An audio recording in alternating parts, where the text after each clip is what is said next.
Olá pessoal, boa noite, tudo bem? Sejam bem-vindos a mais um vídeo do canal. Hoje eu vou falar sobre agrotóxicos, mitos e verdades. Bom, nesse vídeo nós vamos começar uma série, tá, onde eu vou trazer vários profissionais aqui para falar sobre essa situação dos agrotóxicos, tá? E falar realmente se é verdade o que falam na mídia, se não é, o que é, tá? E mostrar alguns fatos também sobre isso. Tá? Bom, hoje comigo está aqui Nicolas Vital, né? Ele é jornalista, escritor e até escreveu um livro sobre agrotóxicos. Nicolas, boa noite. Boa noite, Thiago. Prazer estar conversando com você aí, fazendo esse hangout com o pessoal. Espero ajudar a esclarecer um pouco desses mitos, né, sobre esse grande vilão da humanidade, os agrotóxicos. Né, já começa o que ele foi chamado de agrotóxicos, né? Na verdade são defensivos, né? Defensivos agrícolas, né? Só que nós chamamos pelo nome pejorativo, né? Até mesmo, né? Na minha área, né? Mais conhecido pelo nome pejorativo de Big Bang, né? Não, né? De grande inflação, né? Então os agrotóxicos são os defensivos agrícolas, né?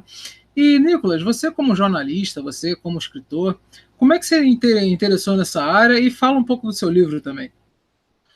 Na verdade, eu sou jornalista, né? Eu comecei minha carreira cobrindo esporte. Eu sou de São Paulo, eu não tenho nenhum vínculo com esse meio rural.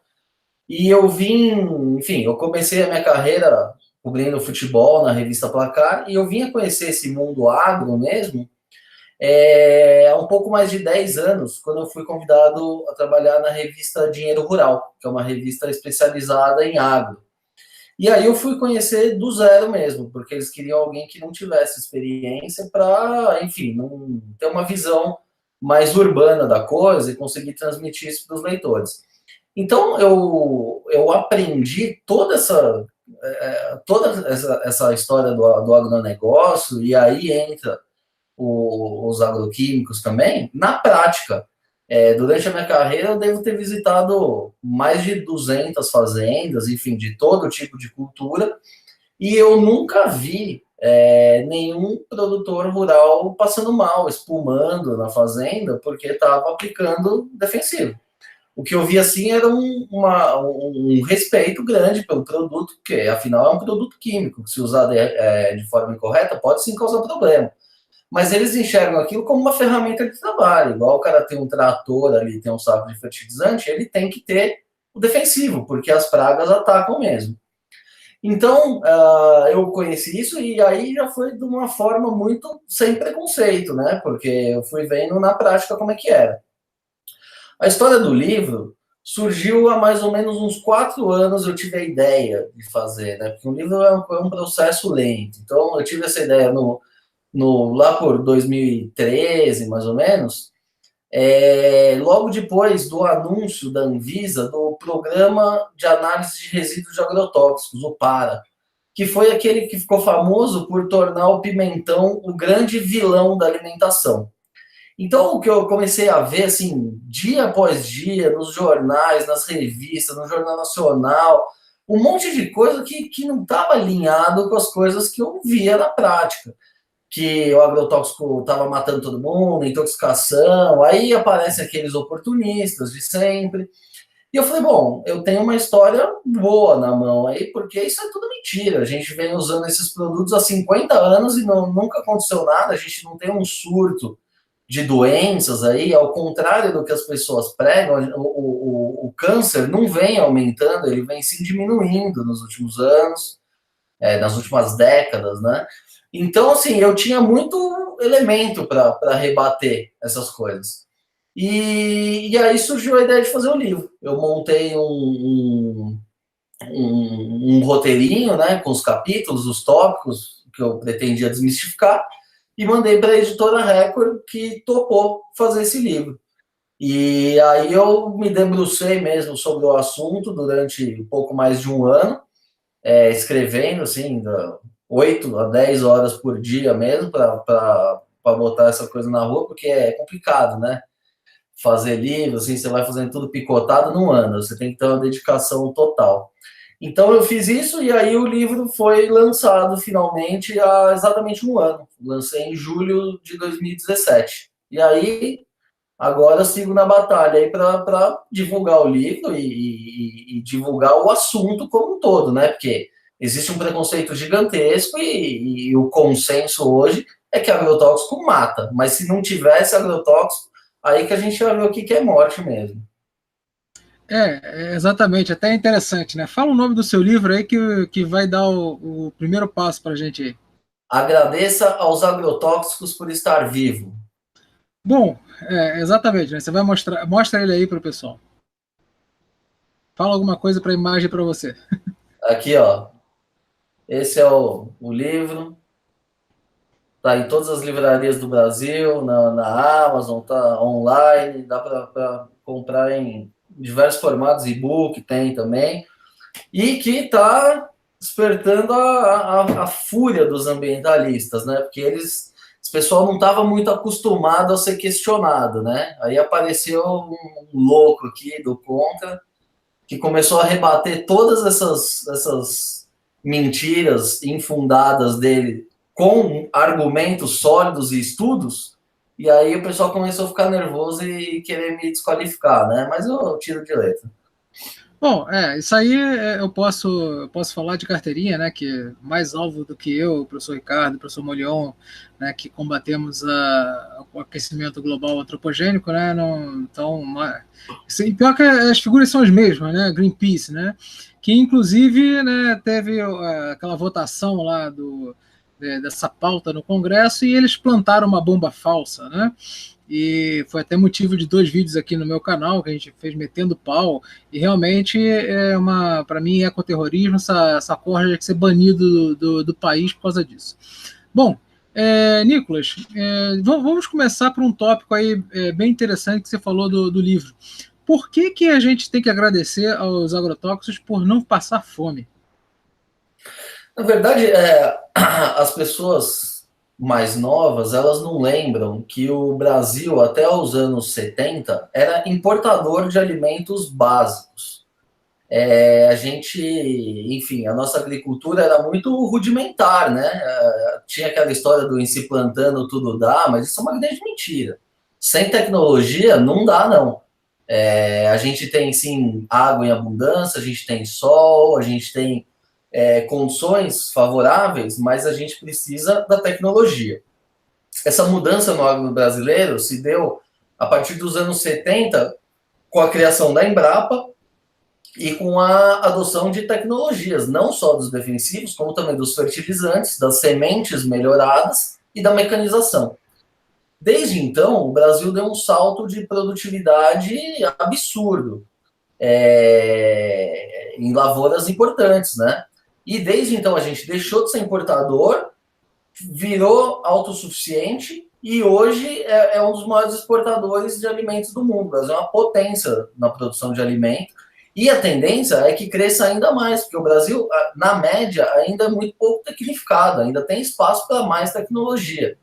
E isso é fundamental para alimentar não só a população brasileira, garantir alimentos a preços baixos no Brasil, como também para alimentar uma população mundial crescente. Uma coisa que eu ouço muito é que assim, no tempo da minha avó não tinha agroquímico e todo mundo se alimentava, não tinha problema. Só que eles esquecem que em 1960 a população mundial era de 3 bilhões de pessoas. Hoje é de 7 bilhões e meio. Em 2050 vai ser de quase 10 bilhões.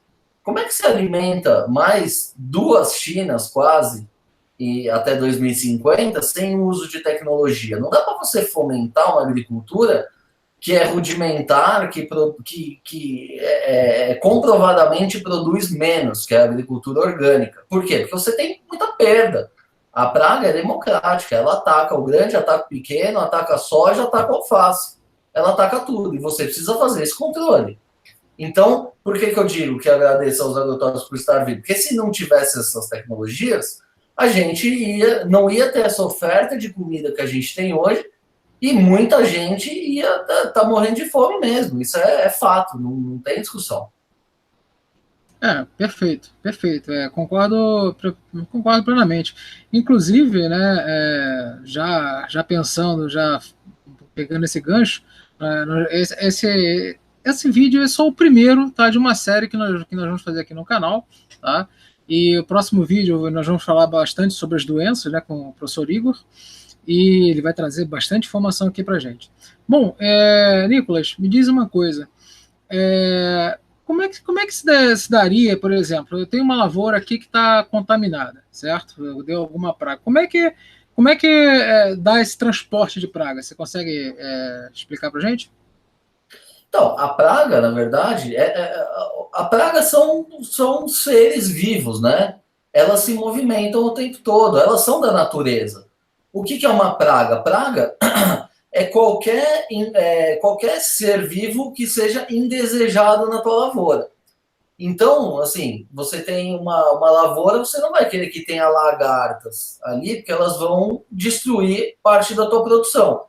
Isso não quer dizer que você tem que acabar com as lagartas do mundo, você só quer acabar com a lagarta ali na tua produção. Ela pode viver em outras áreas, enfim, em áreas que não tenham produções comerciais. Como que ela se dissemina? A lagarta, ela, em um estágio da vida dela, ela é uma mariposa, ela consegue voar e tem casos de pragas que conseguem voar até 1.000 quilômetros. Então, ela consegue se disseminar muito rapidamente. E mesmo na fase lagarta, ela consegue andar da tua plantação até a do teu vizinho facilmente também. Ela vai demorar 3 dias, 5 dias, mas ela consegue fazer esse percurso todo. Então, é importante não só você fazer a tua proteção, mas que todos ao redor façam também. Então, existem muitas técnicas, né, de defesa vegetal, tem assim, plantação de transgênicos, por exemplo, que eles plantam uma área de refúgio, né, que eles chamam, que é uma parte que não é tratada, que aí você atrai todas as pragas para lá mesmo, e aí aquela parte não tem problema, ela vai ser toda devastada, mas é uma parte pequena, insignificante. Enquanto a maior parte da tua produção, a parte comercial, ela vai ficar intacta e sem pragas. Então, assim, é muito fácil a disseminação dessas pragas. Então, por isso que é importante o controle contínuo. Isso não significa o uso indiscriminado. Isso significa o uso correto, nas fases corretas. Existem os agrônomos, eles podem explicar melhor do que eu, mas existem fases certas para você usar diversos produtos. E quando a gente fala de agrotóxico, também é uma coisa muito generalista, porque a gente tem fungicidas, inseticidas, bactericidas, enfim, são vários produtos para diferentes funções. Perfeito, perfeito. E no caso, já que você tocou no assunto, por que chamaram isso de agrotóxico, então? Onde é que surgiu isso? Então, agrotóxico é uma palavra que só existe no Brasil. Em lugar nenhum mais do mundo existe isso. Em todos os lugares do mundo é chamado de pesticida, que eu considero a palavra mais apropriada.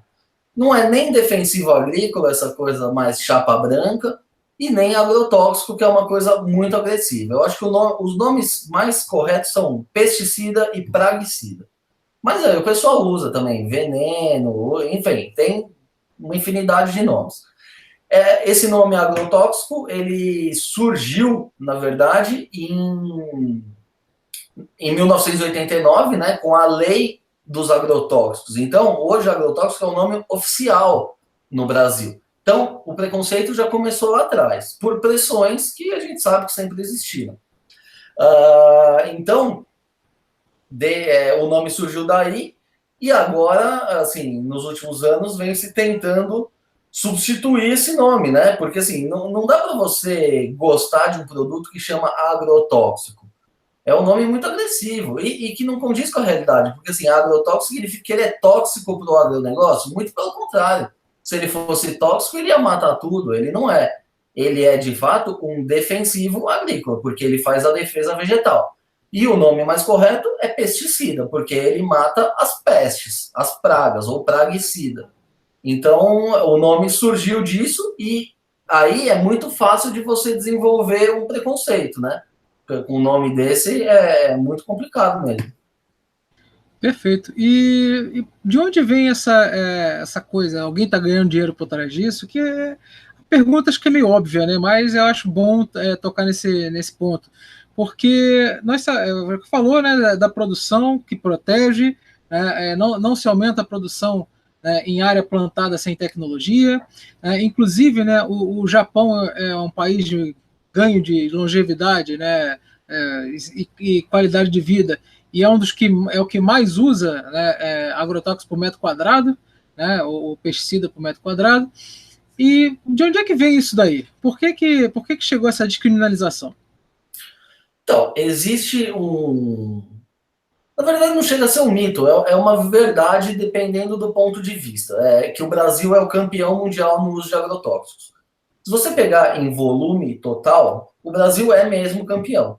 Só que a gente tem que lembrar que o Brasil é um país de dimensões continentais, um dos maiores produtores de alimentos, e a gente é o único que faz agricultura em larga escala em áreas tropicais.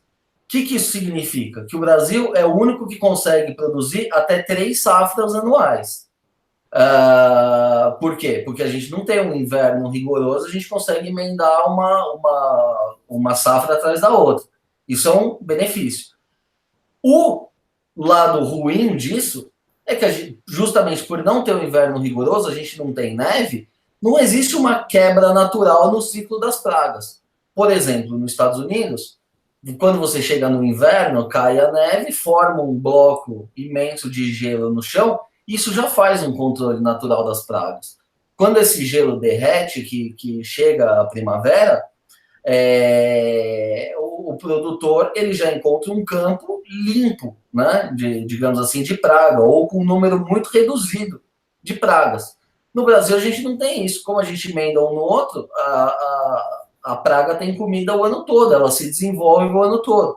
Então, existe uma maior necessidade de uso. Então, assim, ponto 1, o Brasil é líder mesmo em uso total, mas essa é a justificativa. Agora, se a gente partir assim para uso por hectare, né, que é uma medida muito mais realista, o Japão lidera com folga. Eles usam lá cerca de 10 vezes mais agroquímico do que o Brasil usa. Tem um outro cálculo também que é feito, que é assim, que é quilos de comida produzido para cada dólar investido em agroquímico. O Brasil colhe 140 quilos de comida para cada dólar investido em agroquímico. O Japão colhe 8 quilos. Então, isso dá uma dimensão da eficiência que tem no uso aqui no Brasil. E aí, mais uma vez, a gente foca lá no Japão, que é o maior usuário, é o campeão mundial em uso. O que a gente vê? A gente vê o país que tem a maior expectativa de vida, os menores índices de câncer, pessoas, milhares de pessoas vivendo até mais de 100 anos, referência em saúde. Então, isso só comprova que não existe nenhum link entre o uso de pesticida, o consumo de resíduos com longevidade. O que a gente vê mesmo aqui no Brasil são pessoas vivendo cada vez mais e melhor, com saúde. Então, assim, isso é um discurso muito barato desses ambientalistas, mas que, assim, se você olhar um pouquinho a fundo, você já vê que isso não passa de uma lenda. Perfeito. E o que você tem a falar sobre esses chamados orgânicos, né? Porque, bom, eu já não gosto desse termo orgânico, porque toda comida é orgânica, Não né? tem nada inorgânico. Exatamente. Como é que a gente vai fazer uma sopa de pedra, né? Depois lá, você não faz. Né? Então já começa por esse ponto. Né? E mesma coisa, falar, não tem química, eu odeio também falar, não tem química, tá bom. Né? Então aquilo ali é feito de quê? De só física, né? Só luz e energia. Bom, então por que existe isso que falam, né, que orgânico é melhor? É justamente por causa dessa coisa desse chamado veneno? Será que quando coloca mesmo pesticida lá na lavoura, quando eu vou comer uma maçã na minha casa, quando eu vou comer uma batata, que é um tubérculo, né, que é uma raiz, será que isso tudo aí absorveu, né, os agroquímicos? Ou você vai ser aquela maçã da Branca de Neve, né? Você vai comer, vai estar envenenada? Será que isso acontece? Não, isso Pode acontecer, se tiver o uso incorreto de agroquímico, pode acontecer, mas isso não acontece porque o agricultor, ele não é louco. Pesticida custa caro, então ele não usa de forma indiscriminada justamente por isso. Agora, essa questão do orgânico é o seguinte, o orgânico eu costumo dizer que é o alimento de grife, né? A gente está na onda gourmet aí, é a comida gourmet. Por quê? Ele não tem vantagem nenhuma comprovada sobre os convencionais. As pessoas falam que eles são mais nutritivos, mais gostosos, enfim. Se fosse de fato, estaria estampado no rótulo deles ali. E não tá por quê? Porque eles não é comprovado, eles não conseguem provar isso. É mentira isso. Eles não são mais gostosos, não são mais nutritivos. Só que eles criaram um grande vilão chamado agrotóxico. Por quê? Para vender uma solução pelo triplo do preço. Porque as pessoas falam, custa 20% a 30% mais caro. Mentira, custa no mínimo o dobro ou o triplo do preço. Isso você pode ir em qualquer supermercado do Brasil, você vai constatar isso. Isso não é uma comida para a população, isso é uma comida para rico. Isso se comprova se a gente pegar a participação desses produtos no mercado. Quando a gente ouve falar de orgânico, parece que metade dos alimentos vendidos no Brasil são orgânicos, e não é. Os orgânicos representam 0,5% dos alimentos no Brasil, 0,5%. Então, é uma grande falácia, quer dizer, vive muito do marketing.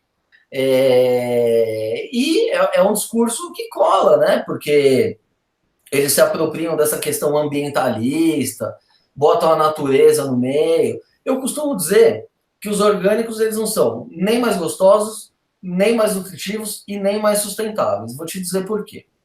Tudo baseado em estudo, não sou eu que estou dizendo, existem estudos que mostram isso. A questão de nutrientes. A Universidade de Stanford, dos Estados Unidos, ela divulgou um estudo, há uns 3, 4 anos atrás, que eles compararam mais de 400 estudos, na verdade, comparativos entre orgânicos e convencionais, e testaram lá para todos os nutrientes dos alimentos. A conclusão, não tinha diferença significativa entre os dois produtos. São eles que estão falando, é Stanford que está falando, não sou eu que estou falando, não tem, é impossível. A questão de paladar. Também o Instituto de Tecnologia de Alimentos, que fica aqui em São Paulo, né, que é ligado ao governo de São Paulo, o ITAL, ele fez também, durante 2 anos, ele analisou, ele ia no supermercado, comprava um orgânico convencional, de várias culturas, ia lá em laboratório e testava essa questão do sabor. Resultado, nem os equipamentos eletrônicos eram capazes de distinguir a questão de sabor. Quem dirá o paladar humano? Muito menos. É impossível. Então, eu tô louco para encontrar um desses caras que pregam essa questão do sabor para desafiar para um teste cego. Eles não vão topar, porque eles sabem que não vai ter diferença nenhuma. O que pode ter diferença, sim, é a maneira como esses alimentos foram produzidos. Porque um alface que é produzido ao ar livre é diferente de um alface que foi produzido numa estufa, que é diferente de um alface que foi produzido de forma hidropônica, na água. Que também é muito diferente de um alface que foi produzido a 300 quilômetros da sua casa e de um alface que foi produzido a 20 quilômetros da sua casa. Então, tudo isso, sim, impacta na textura, na cor, no sabor, na crocância, isso impacta. Agora, o resíduo de pesticida ou não tem nada a ver com sabor, não impacta em absolutamente nada. As pessoas tendem a falar, não, porque a velocidade do crescimento, o agroquímico não mexe com a velocidade do crescimento, quem mexe com isso é o fertilizante. Então, assim, as pessoas nem sabem do que estão falando. E, por fim, a questão da sustentabilidade, né? As pessoas defendem aí as florestas, defendem o verde, só que fomentam uma agricultura que é menos produtiva, que produz menos alimentos por hectare. Então, assim, como é que você vai substituir lavouras altamente produtivas por lavouras menos produtivas sem pressionar o meio ambiente, as florestas? Não dá, você tem que escolher, ou você é a favor da floresta ou você é a favor do orgânico. Então, as pessoas elas não param muito para pensar nisso. Então, assim, Mas os defensores, os caras que estão na televisão, gente que é interessada, que tem a sua lojinha orgânica, que tem o seu programa de TV que vive de falar disso, elas não vão te contar essa história completa, elas vão te inventar uma história, só que as pessoas, infelizmente, ainda acreditam nisso. As pessoas que te contam o contraditório, só para você pensar, eu não quero convencer ninguém, eu só quero fazer as pessoas pensarem. Essas pessoas têm menos espaço na mídia, né? Sim, sim, com certeza. E em todos os assuntos aqui do meu canal, né, nunca é para convencer ninguém. Mais ou menos é só para colocar uma outra visão nesse assunto, né, que toda moeda existe os dois lados, né? Um que a mídia apoia totalmente e outro que a mídia despreza totalmente. E eu sei muito bem como é que é essa questão, né, justamente por causa das mudanças climáticas. Mas uma coisa é certa, cara, a ciência ela é única, né? Então não adianta você chegar e tentar fazer uma maquiagem, né, com algumas coisas, por exemplo, que ele falou, o pesticida, se você comer uma maçã e tal. Primeiro é o seguinte, pessoal, a molécula tem uma meia-vida, tá? E ela solta dali. E uma coisa muito, muito importante, a diferença entre o remédio e o veneno é a dose. Ontem mesmo aqui em casa, na hora que eu fui dormir, eu vi uns 2 mosquitos aqui, eu detesto essa praga, né, literalmente. Né? E eu fui lá, não consegui achá-los, fui lá, taquei inseticida aqui pelo meu quarto todo, deixei fechado. Quando eu voltei, achei o cadáver dos dois lá. E deixei a porta um pouco aberta, porque realmente aquele cheiro não me faz bem, me incomoda. Depois fechei assim, deixei 2 minutos aberto para não entrar mais, né? Deixei os 2 minutos, fui deitar no meu travesseiro ali e tô aqui, ó, vivinho, sem nenhuma consequência. Por quê? Existe esse negócio de dose, tá? Então, foi o que ele falou, pesticidas, eles são muito caros. Né? O agricultor, ele não vai desperdiçar, não vai chegar num pezinho lá de alface e colocar 3 quilos, 3 litros lá de pesticidas. Né? E outra, pesticida também não mexe com velocidade de produção. E isso que ele falou é certo. Quando você tem uma lavoura que não é muito produtiva, você vai precisar de mais áreas. E se você está lá reclamando que, não, pô, a agricultura está acabando com as florestas, os agricultores, então o que você quer? Né? Ou você quer comer, né? Ou você quer ter lá a florestinha em pé. Então, decide, cara. Decide qual pauta que você vai defender ambientalista, que as duas não dá. Isso aí já ficou claro. Essa questão do remédio é muito importante também, porque o pesticida nada mais é do que o remédio da planta. É exatamente a mesma coisa, serve para a mesma coisa, e em muitos casos o princípio ativo é o mesmo. Um fungicida, por exemplo, que as pessoas usam quando tem uma micose, é o mesmo fungicida que é aplicado nas plantas. Com a diferença é que a dosagem que é aplicada nas plantas é infinitamente menor do que a contida nessas pomadas para micose. E os pesticidas, eles também, eles são produtos que têm que ser usados conforme a recomendação. Quando você tem uma dor de cabeça, você não toma 10 aspirinas, você toma uma aspirina e espera o efeito passar. Com o defensivo é a mesma coisa, não adianta o produtor aplicar mais, porque não vai fazer mais efeito, ele vai fazer o efeito igual e o restante ele vai ter um desperdício. Quando a planta recebe esse defensivo, também é a mesma coisa do que quando a gente toma um remédio. A gente consome o remédio, o corpo processa aquilo, decompõe aquilo e consegue expelir. Com a planta é a mesma coisa. Você borrifa o produto, ela processa aquilo e depois, com o tempo, ela degrada. Por isso que existe o período de carência. O pesticida, mais uma vez, igual ao remédio. Como a gente tem a nossa receituário médico para usar os remédios, a planta também tem um receituário agronômico, emitido por um engenheiro agrônomo.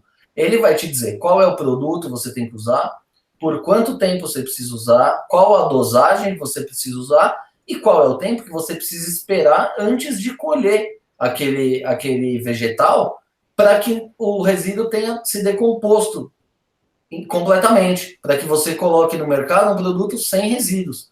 Se você fizer isso, a chance de você colocar um produto, mesmo utilizando pesticidas, sem qualquer resíduo no mercado, é muito grande, é de mais de 40%, segundo o próprio estudo do Para mais recente. Perfeito, perfeito. E, Nicolas, foi citado aqui no chat, né, que foi detectado agrotóxico em leite materno. Isso é verdade?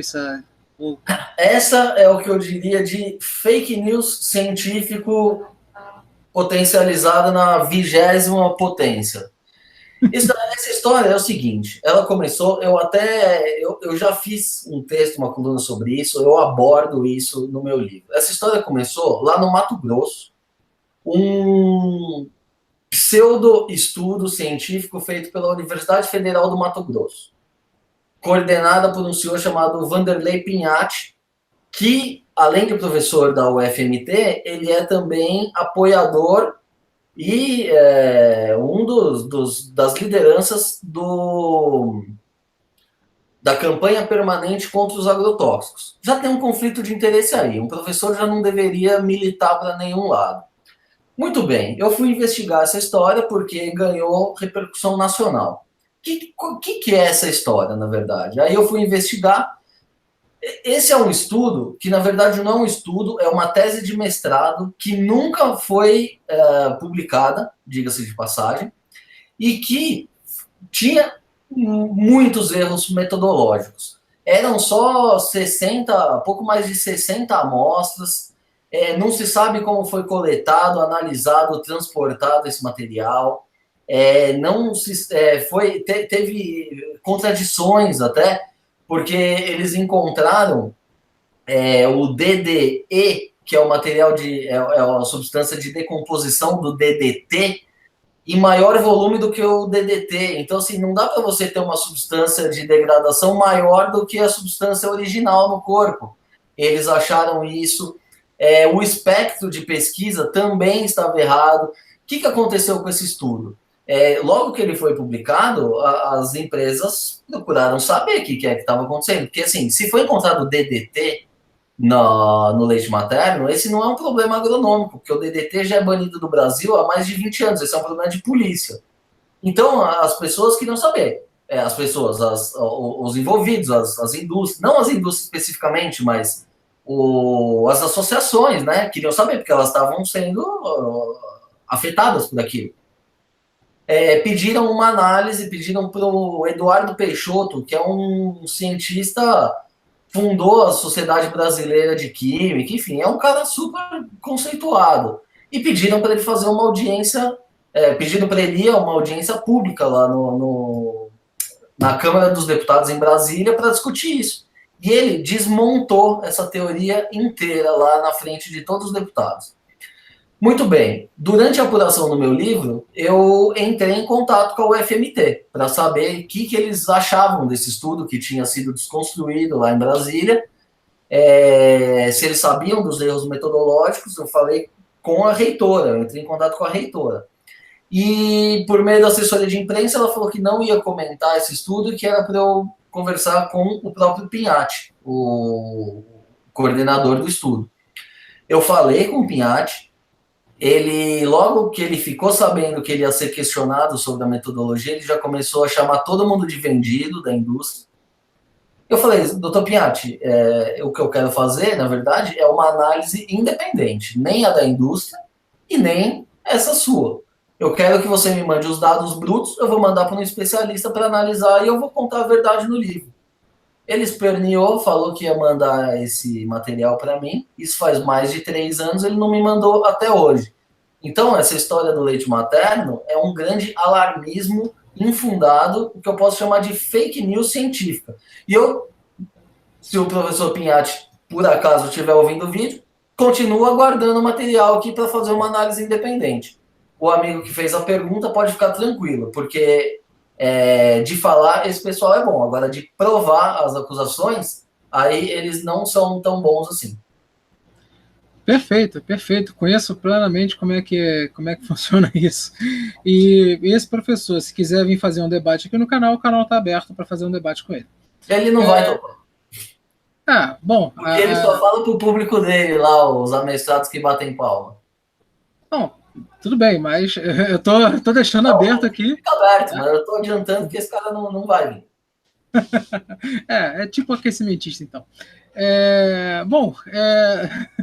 Nicolas, uma outra questão que sempre, né, me perguntam, e como eu não sou nem um pouco especialista na área, né, pelo contrário, eu sempre trouxe aqui o Mário Fonte, né, que conversou com você lá no canal do Professor Igor, que fez um vídeo excelente sobre esse tema, inclusive está aqui no chat com a gente, um grande abraço para ele.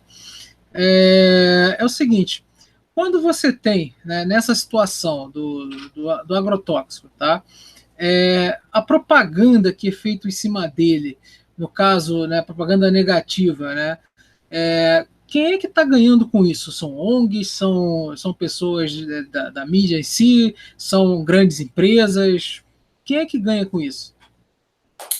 Quem ganha com essa onda de orgânico, na verdade, são os varejistas. Os supermercados são que ganham dinheiro com orgânico no Brasil. Essa onda ela tem iludido muitos pequenos agricultores com essa história de que ele vai ser melhor remunerado, que ele vai conseguir ter um ganho maior. Isso, na maioria dos casos, não se comprova, porque é muito difícil fazer orgânico. Você precisa ter muita tecnologia, você demanda muita mão de obra, porque a praga vai atacar. E você precisa ter alguém ali para tirar essa praga na unha, né? Como dizem, para capinar todo o matinho que cresce em volta. Então, é difícil fazer isso, demanda mão de obra. Então, muitas vezes o produtor ele até ganha um prêmio maior pela produção, só que a perda que ele tem é tão grande que não compensa. Muita gente quebra com isso. Já o supermercado, não. Ele compra a produção do agricultor, seja ela grande ou pequena, quanto ele conseguir, o supermercado compra com esse pequeno preço, não tem risco, leva para o supermercado, ele que promove esse marketing todo e ele vende pelo triplo do preço. Isso acontece aqui em São Paulo o tempo todo.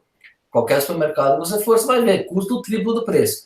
Então, quem ganha dinheiro com isso hoje são os varejistas.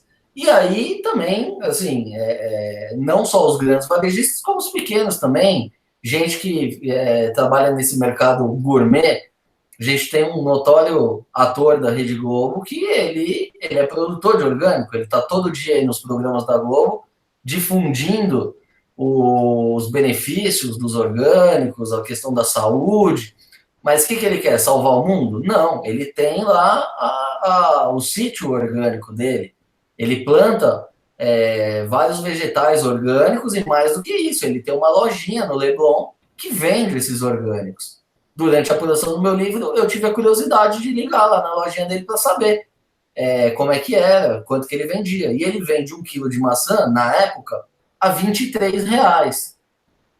Para ter uma ideia, nesse mesmo dia que eu liguei lá, eu entrei numa grande rede de supermercado para ver quanto custava 1 quilo de maçã convencional e custava 6. Ou seja, ele vende por quase 4 vezes o preço. Então, assim, essa história que ele vai alimentar o mundo não cola. Ele não vai alimentar nem o Projac com essa produção que ele tem e com esse preço que ele vende. Eu fiquei aqui meio abobalhado, né? Só 4 vezes mais.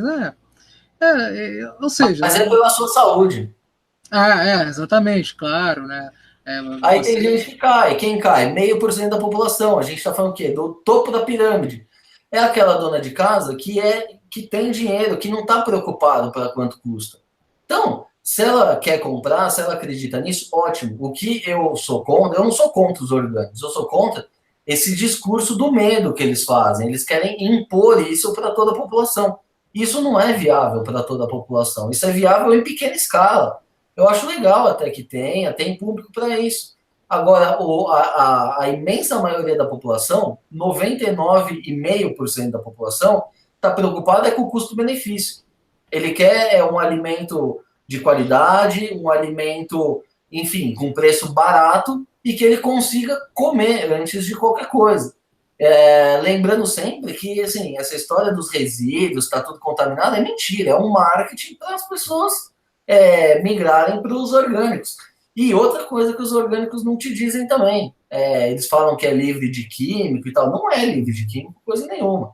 Eles usam coisas muito tóxicas, inclusive, como enxofre, como sulfato de cobre, que é aquela mesma coisa que a gente usa para limpar a piscina.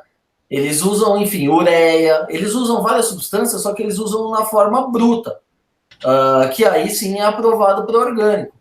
Então, assim, como que esses caras dos orgânicos fazem o controle de praga? A praga ataca lá também. Eles precisam ter uma forma de combater. Uma calda de enxofre é tão tóxica quanto um defensivo industrializado.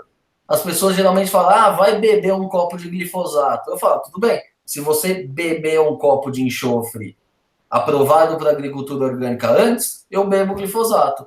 Eles não topam, não sei por quê.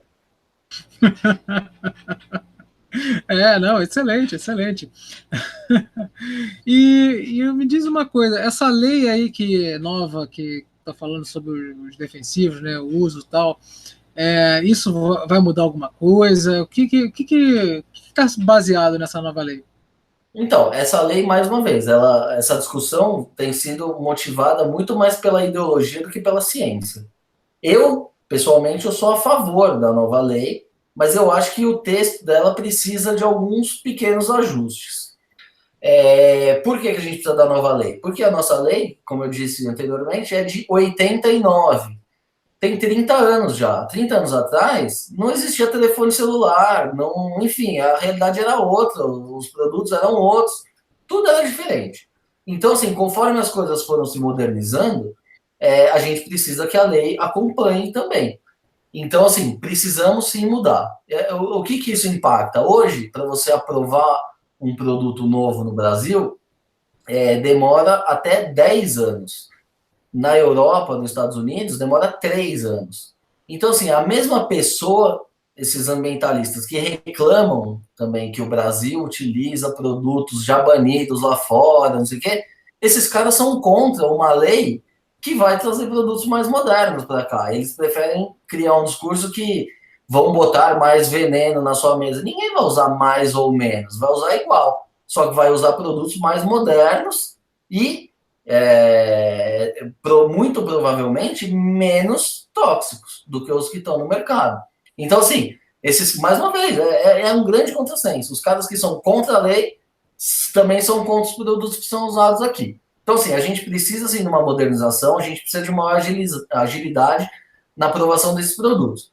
Agora, tem alguns pontos que não ficaram muito claros. Por exemplo, a atuação da Anvisa e do IBAMA. O texto não é muito claro, assim, eu acredito que eles não vão perder força, mas o texto não está falando lá como é que vai ser. Deveria, sim, ter um incentivo maior para estruturar esses órgãos, para que o processo seja mais rápido, porque isso eu não sei, eu ouvi falar que no IBAMA, por exemplo, são 10 pessoas para fazer a análise. Isso é muito pouco pelo volume de produto que tem, e é isso que gera fila.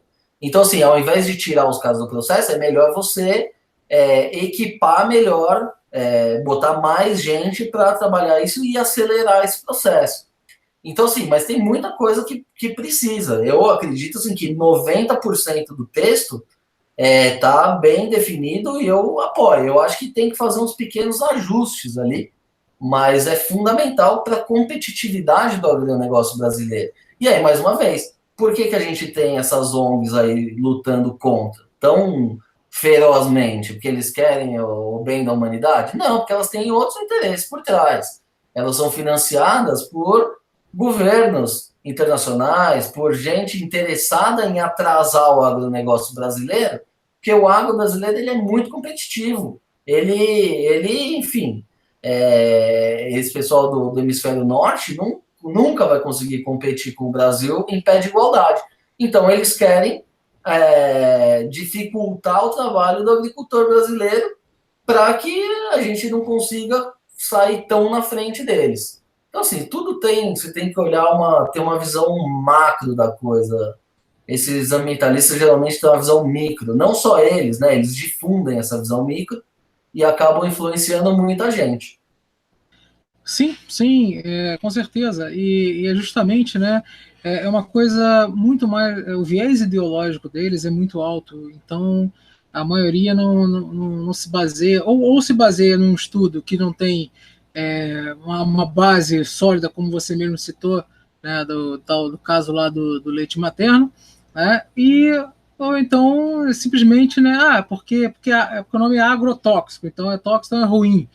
Eu vejo isso, né, com pessoas até da minha família que não tem conhecimento, né, da química, não tem conhecimentos, né, em relações até o próprio produto, né, que é uma coisa muito interessante, volto a dizer. Eu usei ontem aqui um inseticida, né, ou seja, um pesticida aqui no meu quarto, estou aqui vivo. Né?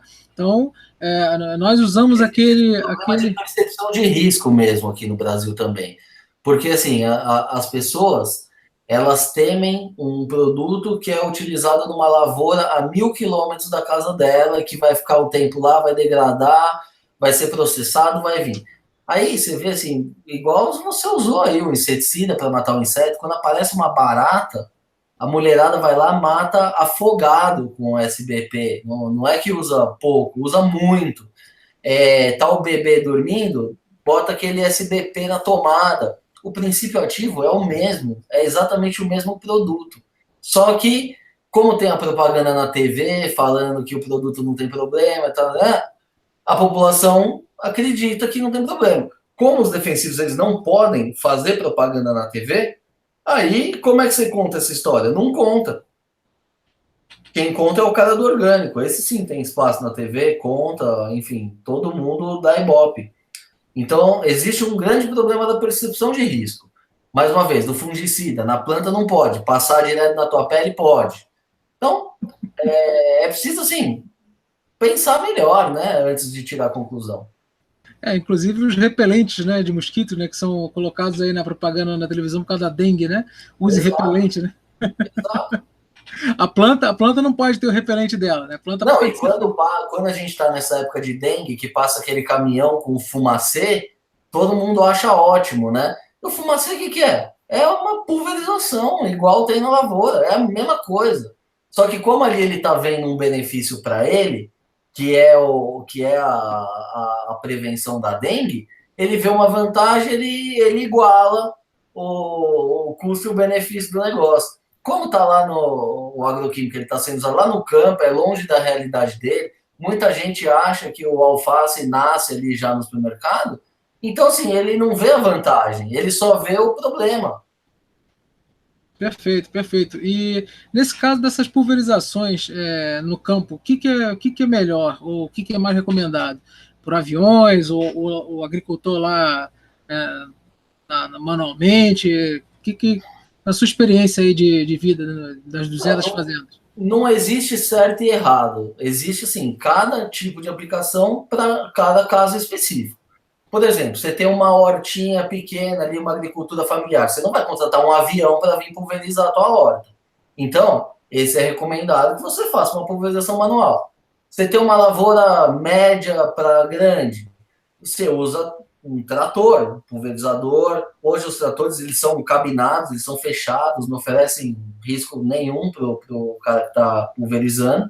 Agora, você tem uma fazenda lá no Mato Grosso que produz soja, que é do tamanho de um país europeu, você tem que ir de avião, não tem como. Não dá tempo de você ir pulverizar tudo de trator, porque as pessoas não têm noção da dimensão, mas tem, assim, fazendas no Brasil que são maiores que a cidade de São Paulo, assim, com certeza. São fazendas imensas. Então, assim, cada uso é um uso. E no Brasil a gente vê uma campanha muito forte contra a pulverização aérea. Qualquer matéria que você vê aí contra os agrotóxicos, você vê aquele aviãozinho pulverizando. Aquilo lá é quase tudo água. 99% daquilo lá é água do que ele está pulverizando, porque o composto químico está diluído ali. Só que qual que é a diferença? Porque aí as pessoas falam, não, mas na Europa já é proibido. Tem que proibir no Brasil. Mas a gente tem que se mirar no exemplo europeu. A gente tem que mirar no exemplo americano. a estrutura fundiária do Brasil não tem nada a ver com a estrutura fundiária na Europa. Na Europa são pequenas chácaras, pequenos sítios que produzem. Se você passar pulverizando ali, com certeza você vai pulverizar teu vizinho e vai pulverizar até a cidade do lado ali ainda. Aqui no Brasil, não. Aqui a gente precisa, porque em muitos casos é até mais sustentável você fazer de avião. Porque, por exemplo, depois de uma temporada de chuva numa lavoura de soja, vai dar fungo ali, com certeza. Se você entrar ali com o trator, um dia depois, 2 dias depois, vai compactar o solo, vai amassar tudo ali. Isso não é sustentável, vai ter perda na lavoura e vai ter prejuízo para o meio ambiente. Agora, se você passar com um avião pulverizando ali, é mais tranquilo. Você vai pulverizar uma área grande muito mais rápido, vai fazer esse controle, vai evitar a doença e não vai ter problema nenhum. Também tem um outro problema relacionado à pulverização aérea, que é a deriva, né? Que é assim, é a quantidade de defensivo que cai fora do teu alvo. Às vezes vai num vizinho, às vezes vai num rio. E esse é um problema, mas é um problema que pode ser reduzido, se não eliminado, porque os equipamentos, hoje a gente tem equipamentos de pulverização que são muito modernos e muito precisos. É tudo feito por computador, o avião ele tem um sensor do vento que sabe para onde que está indo, então ele mesmo controla a direção do avião, porque, mais uma vez, a última coisa que o produtor rural quer é ter deriva, é perder produto, porque assim, um produto que está caindo no teu vizinho, ele está perdendo dinheiro. Então não é do interesse de ninguém fazer isso. Agora, a gente tem que dizer que isso acontece sim, mas isso precisa ser punido. Quem tem que ser punido? O piloto do avião, tal, não é o setor de defensivo, não tem que banir o produto. Seria a mesma coisa que um cara pega um carro aí, sai bêbado da balada, atropela 5 caras no ponto de ônibus, aí você vai processar a fabricante do carro e a Petrobras porque forneceu a gasolina para ele. Isso parece uma piada, mas é o que acontece no setor de defensivo. O cara faz uma barbeiragem lá, já teve caso do cara pulverizou em cima de uma escola. Isso é um crime, ninguém está defendendo, isso é péssimo, não é para pulverizar em cima da escola. Mas quem que foi processado? A empresa que fabricou o defensivo. Não foi o piloto, não foi o dono do avião. Então, assim, muita ideologia isso, né? Não são dois... dois pesos, duas medidas. Não faz sentido esse tipo de coisa. Perfeito, perfeito, concordo plenamente. E tem uma outra questão levantada aqui no chat, é a questão da Dinamarca, que fala que pretende ser o primeiro país orgânico do mundo.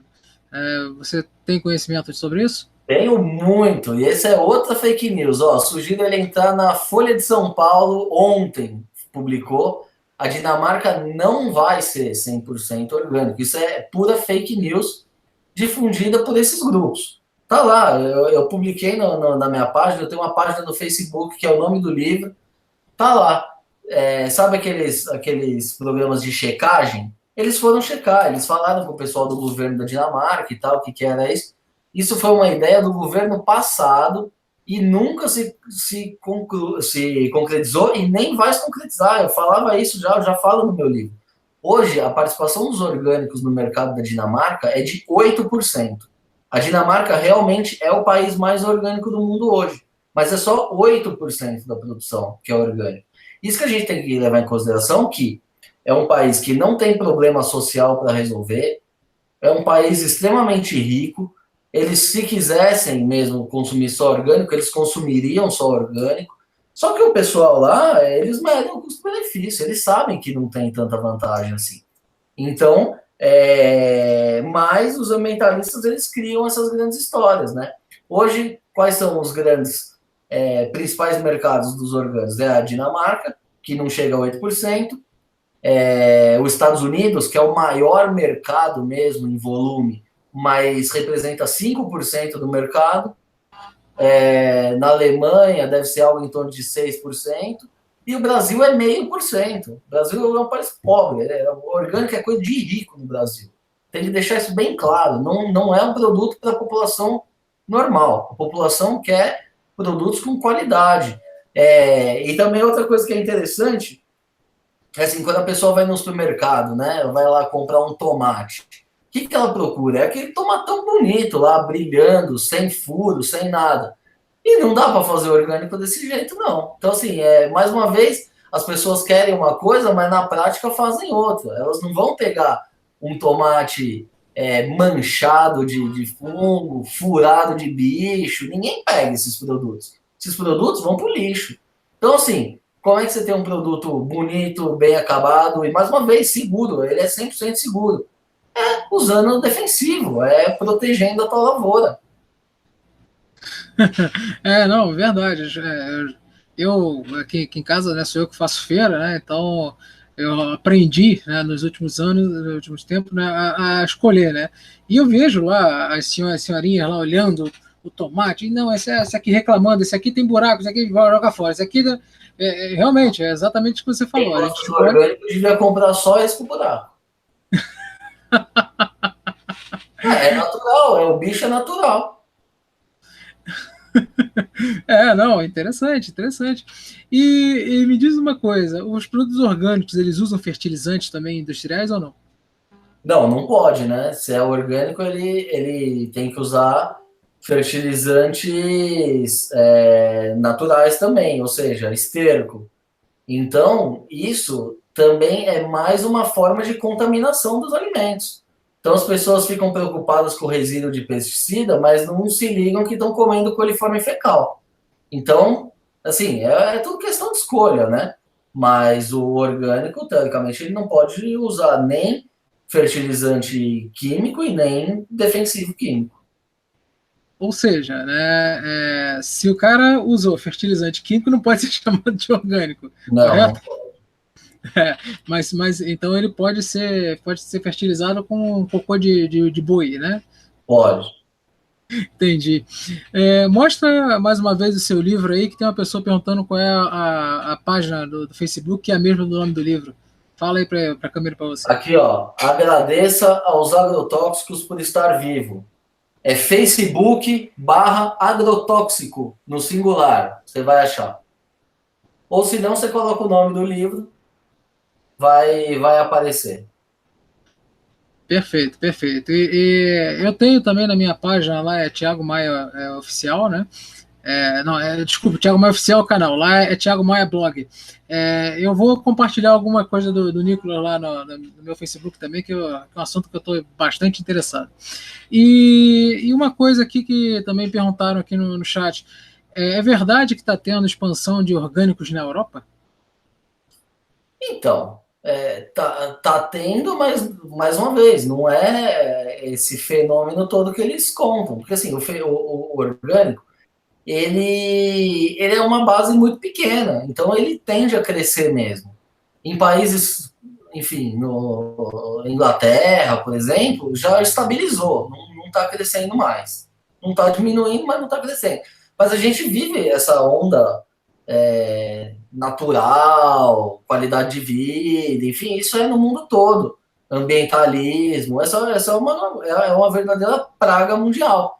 Então, assim, a tendência é que cresça, mas não vai crescer muito mais. Quando você vê aqui no Brasil, por exemplo, os números mostram que os orgânicos crescem 30% ao ano, que já é um mercado de 2,5 bilhões de reais.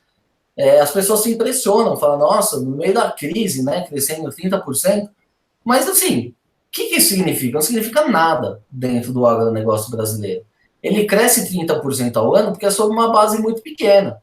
2,5 bilhões de reais pode parecer muito para um leigo, mas o mercado brasileiro de batata convencional representa 5 bilhões de reais. É o dobro.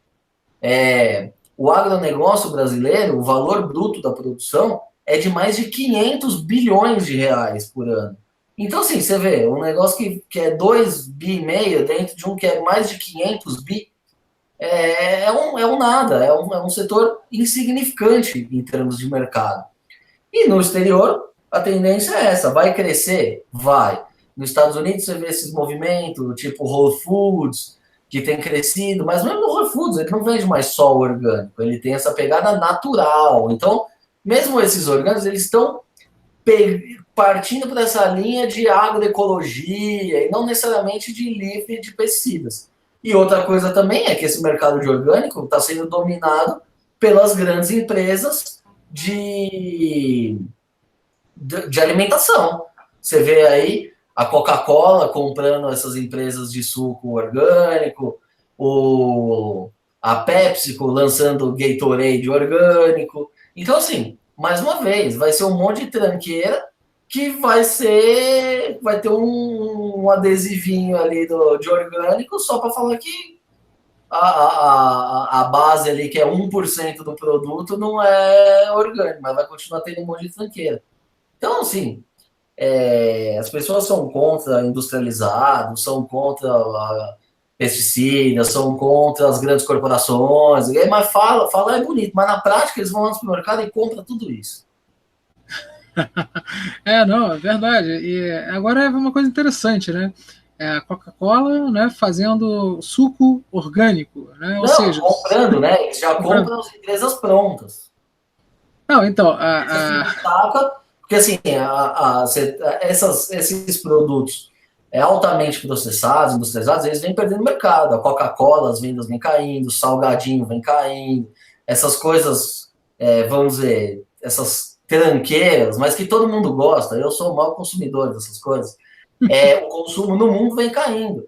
E aí o que acontece? Esses caras, eles são poderosos, eles têm dinheiro. O que eles fazem? Eles compram o concorrente, eles compram o cara que está agradando a essas minorias, a esse público. Então, assim, compre junk food ou compre o natural, você está comprando de mim igual. Então, eles estão aumentando o portfólio deles. e pagando mais caro, né? Compre o natural e pague mais caro, né? Não, esses dias lançaram aí a aveia Quaker orgânica. Custa o triplo do preço da convencional. É o mesmo produto, só que custa o triplo do preço. Quem ganha com isso? A própria Quaker e o supermercado. O consumidor que não é. Com certeza não, como sempre, né? E, Nicolas, existe algum, né, pesticida que, na sua experiência, você acha que deveria proibir ou não? Não, tem muito produto que já foi proibido. Existem produtos antigos assim, que já tiveram um papel muito importante, como o DDT mesmo, que eu citei anteriormente. Ele é um produto super agressivo e persistente. E ele já foi tirado do mercado. Só que lá atrás ele foi muito importante. Ele salvou milhões de vidas lá na época da malária. Ele foi importante nos primeiros anos dos agroquímicos nos Estados Unidos, para ajudar nas lavouras. Depois descobriu-se que ele era persistente, que ele era muito agressivo. O que aconteceu? As indústrias produziram novas substâncias menos agressivas e vão substituindo. Isso sucessivamente. A cada produto que você lança, você tira um mais antigo do mercado.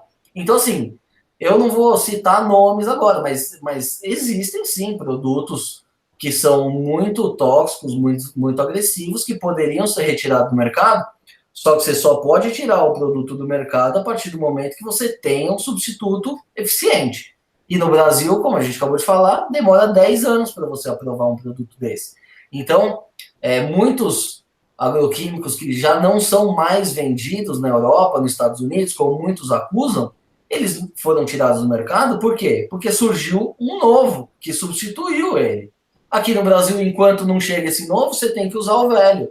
Então, assim, é lógico que você tem que usar o mínimo de agroquímico possível, porque estamos falando que é um químico, é um produto, enfim, que requer cuidado, que você tem que usar conforme a recomendação e com precaução.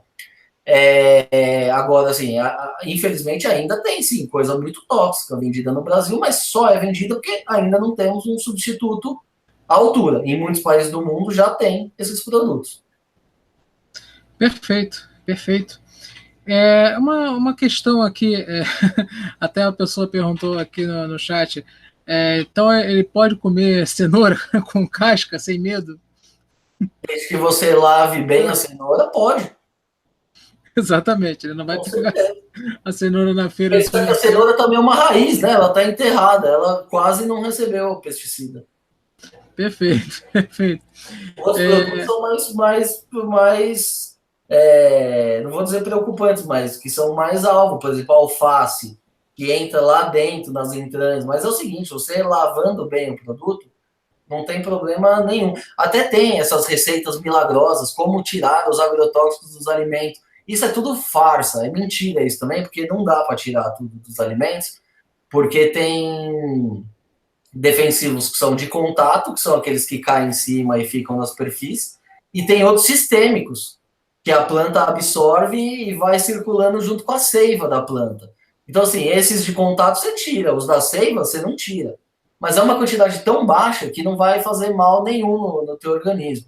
E se o agricultor cumprir o período de carência, provavelmente nem vão estar lá mais. Perfeito, perfeito. Aqui também tem uma outra coisa falando, peraí, me perdi aqui no chat. Esses sucos, né, naturais, aí, eles têm conservante? Sabe dizer? Deve ter. Essa parte de conservante não é muito a minha área, mas se é de caixinha, deve ter. Tem muito suco natural 100% que não tem conservante. Aí eles têm um prazo de validade menor, enfim, tem produtos sem conservante no mercado, sim. Agora, esses de caixinha, industrializados das grandes multinacionais aí, esses certamente tem. A dica, olha na embalagem. Se tiver conservante, tem que estar lá no rótulo. Perfeito, perfeito. Bom, Nicolas, já passamos um pouco de 1 hora aqui de Hangout, né? E é aquilo, quando o papo é bom, a coisa vai fluindo, né? E esse aqui é o primeiro vídeo, né, de uma série que eu vou fazer. Vou trazer especialistas para falar de diversas áreas desse assunto. O Nicolas vai me ajudar, até estando presente, para perguntar também, né, porque além de jornalista, ele conhece do assunto anos-luz à minha frente, né? E Nicolas, solta mais só uma saideira aí, pessoal, de um fake news aí que eu não perguntei, alguma coisa assim. Tem aquele fake news clássico, né? Que é o cada brasileiro ingere 5,2 litros de agrotóxico por ano. Esse é número um disparado e é a maior besteira também, número um disparado desse mundo do agroquímico. De onde surgiu essa história? Algum infeliz quis criar uma notícia terrorista dizendo, né? Nossa, cada brasileiro ingere 5 litros, precisamos banir isso. Como que ele chegou a essa conclusão? Ele pegou a quantidade de agroquímico que era vendida no Brasil, na época, que ele estimou em 1 bilhão de litros, que eu não sei como que ele estimou isso, porque parte é vendida em pó, então não dá para ele juntar pó com líquido. Enfim, ele chegou lá em 1 bilhão de litros e dividiu pela população brasileira da época, que era de 192 milhões de pessoas. Deu esse número mágico 5,2. O que ele não te contou? Que hoje 80% dos agrotóxicos usados no Brasil são usados em 4 culturas: soja, milho, cana e algodão, que não são culturas alimentícias. Esse tofu que você pode comer aí, o leite de soja, representa menos de 1%, 2% da soja que é produzida no Brasil. A maior parte vira farelo, vira ração animal, vira óleo. Metade é exportada. O milho é a mesma coisa. Essa tua espiga aí que você come é um nada da produção de milho. Hoje o milho vira ração animal, vira etanol. Mesma coisa a cana-de-açúcar. Vira açúcar, refina, não tem resíduo mais. Vira etanol, também, obviamente, não tem. E o algodão que vira roupa. Então, desses 5 litros aí, 4 litros já morreram aqui só nessa primeira tacada. Isso sem contar pastagem, floresta plantada, cultivo de flores, que demanda muito agrotóxico também. Então é uma grande lenda que eles inventaram. E mesmo essa parte que é utilizada para fruta, legumes e verduras, que é cerca de 10%, também não oferece risco nenhum. Porque como a gente já falou lá atrás, sim, boa parte, por exemplo, o glifosato, que todo mundo morre de medo, que morre de medo não, porque também é o único produto que as pessoas sabem o nome. Então vira o grande vilão. O glifosato nem aplicado na comida ele é um herbicida, ele é aplicado do lado, ele é feito para matar a erva daninha. ele é aplicado em grande escala mesmo, às vezes, em cima dos alimentos, mas quando é transgênico, é na soja. Então, assim, soja, mais uma vez, a gente não come a soja.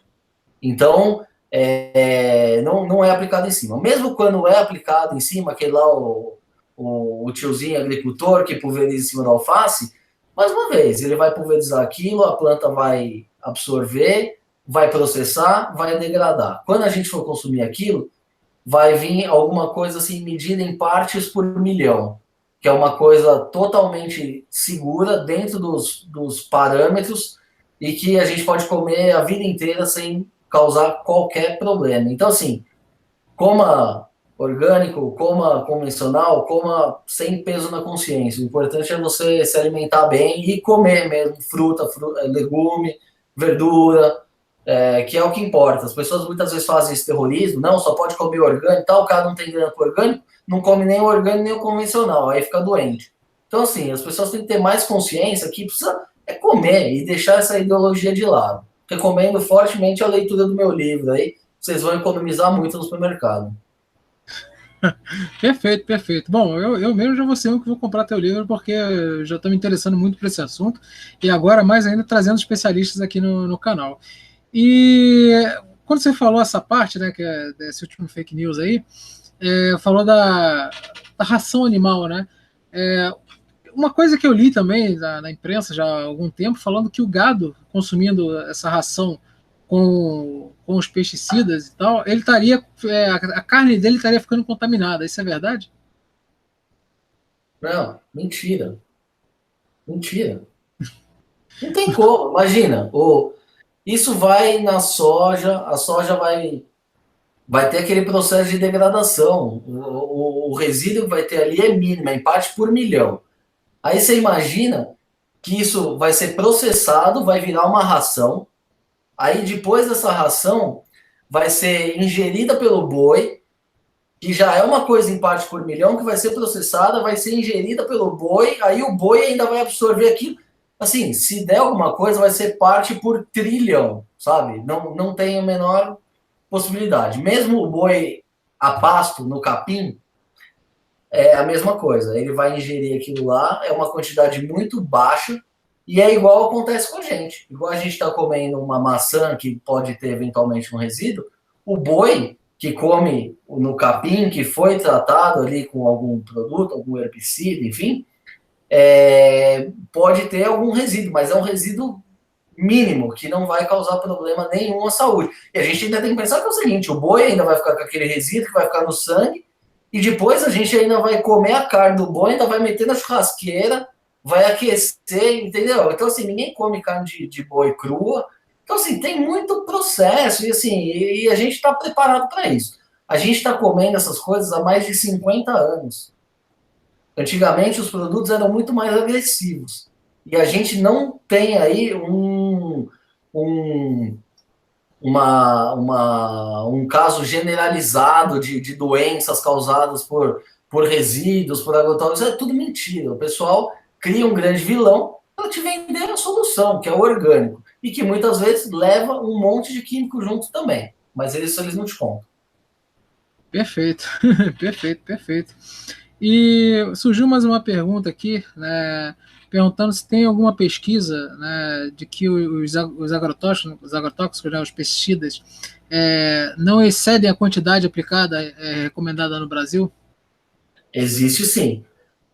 É o programa de análise de resíduo de agrotóxico, que é o PARA, que é feito pela Anvisa. Ela analisa dezenas de milhares de alimentos que são vendidos no mercado no Brasil, e o último levantamento deu que 1% dos alimentos estavam com agroquímico acima do limite máximo permitido. Então, existe um controle. Essas grandes redes de supermercado, elas fazem também o controle próprio delas. Então, assim, eles vendem mais caro o convencional também, mas é porque eles assumem esse custo que deveria ser do Estado. O Estado não consegue avaliar a amostra de tudo que está sendo à venda no Brasil. Então, essas grandes redes também fazem esse controle. Sempre que você vê garantia de origem, essas coisas, é porque os caras têm um controle sobre isso. Então, eles fazem lá teste por amostragem, enfim, tem esse que é o privado e tem o público, que é o que a Anvisa faz. Sempre foi muito deturpado.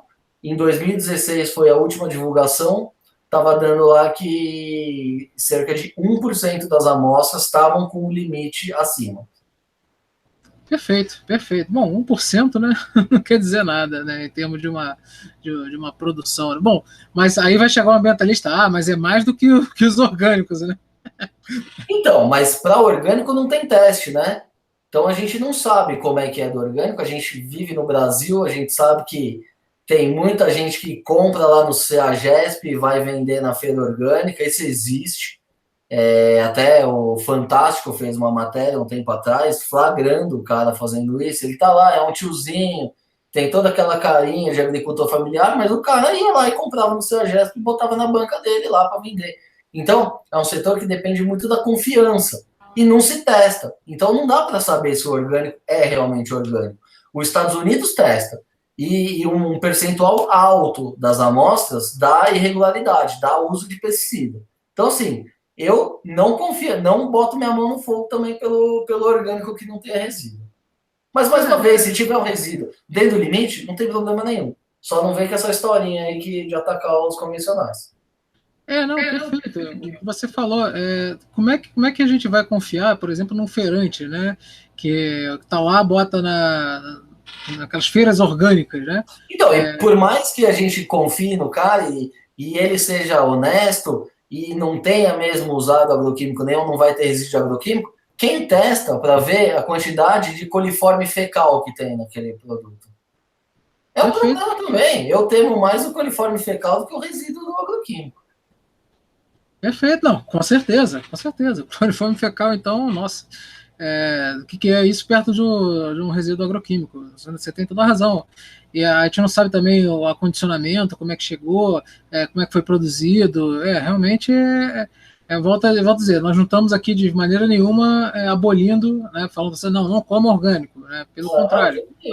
Tem espaço para os dois. O orgânico é 0,5% do mercado. Então, assim, ele tem que se comportar como um produto que representa 0,5% do mercado.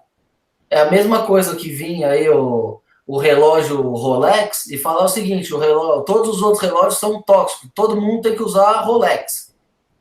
E tem um cara que não tem dinheiro para comprar um Rolex, entendeu? Então, assim, é um exemplo esdrúxulo, mas é isso que acontece. Esse pessoal quer impor para o resto da população um produto que custa 4 vezes mais caro.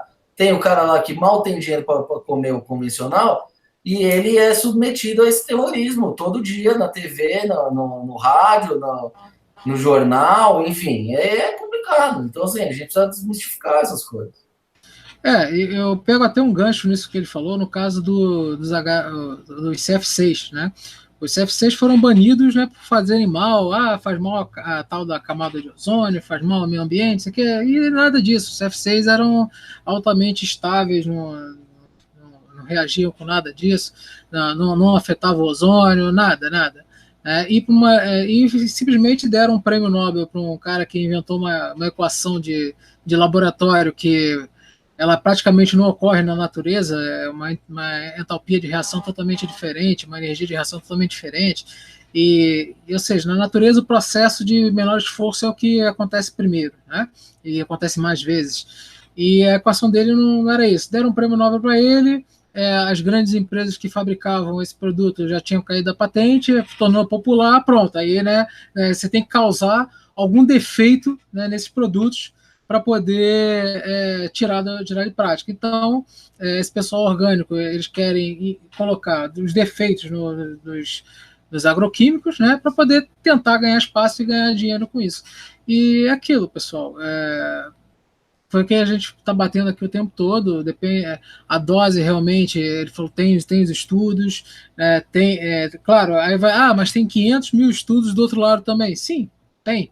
Né? Só que até onde vão os interesses, né, desse outro lado? E eu vou te fazer uma última pergunta aqui, Nicolas, que já avançamos bastante. Há comércio clandestino desses agroquímicos aqui no Brasil?